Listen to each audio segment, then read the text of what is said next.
Hello and welcome to my channel. Today I will be talking about practicing. How to practice in slow tempo. I will probably make a series of videos about practicing because this subject is so big and so much to talk about. But in today's video I will just concentrate on slow practicing. So the only thing that you are slowing down is your tempo. So the motion of your fingers should be very fast, very snappy, and fall into place with a fast motion. I will soon show you. And if you happen to fall on the wrong place, don't worry. Stop and analyze where the finger is falling. Is it flat? Is it sharp? And then repeat it after you analyze. Very often we just repeat blindly and then we are memorizing the motion wrong. So let me show you how I practice in a slow tempo. Let's take a D major scale.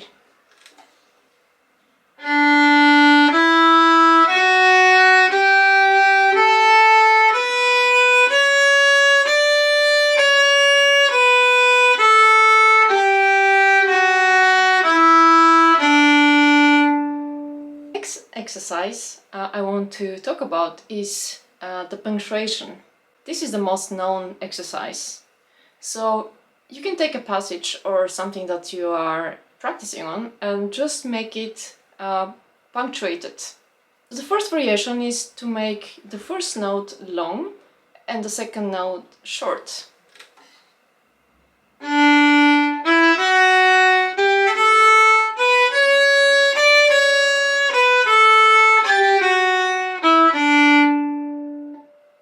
The second one is the opposite, so you make the first one short and the second one long.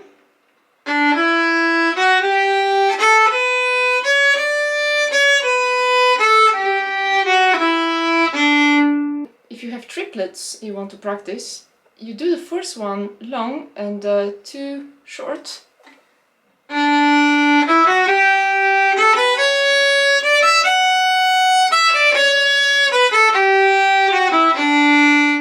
First note short, the second long, and the third short.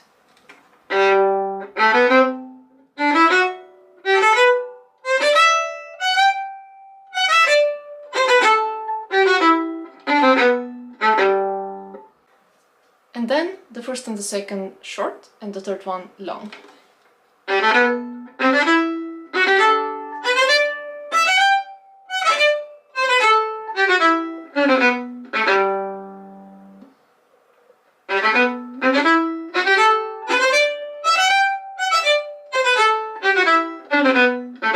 So what this exercise is doing is slow tempo for your ears, but not for your fingers. So please remember to practice in a very slow tempo, almost like you're getting impatient. That's the correct tempo. And also with very clear articulation, because that's the most important. That you will hear every note and all of the notes needs to be in correct shape. And not too sharp and not too flat, and that's only possible if you play them short. So next exercise is note repetition exercise to further improve the reaction of your fingers. What you're going to do is to play sequences between notes twice, like this.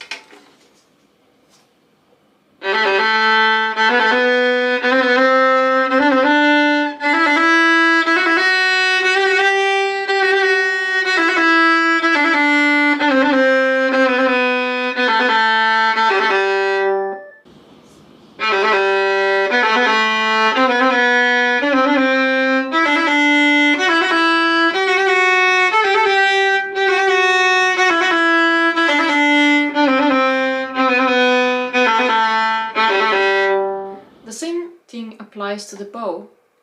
You can practice something slower by decreasing the tempo. For example, if you're playing spiccato and you want to practice something slow, you can just play spiccato and then just play slower and slower and slower until the bow doesn't jump anymore. And that way you also practice your limits.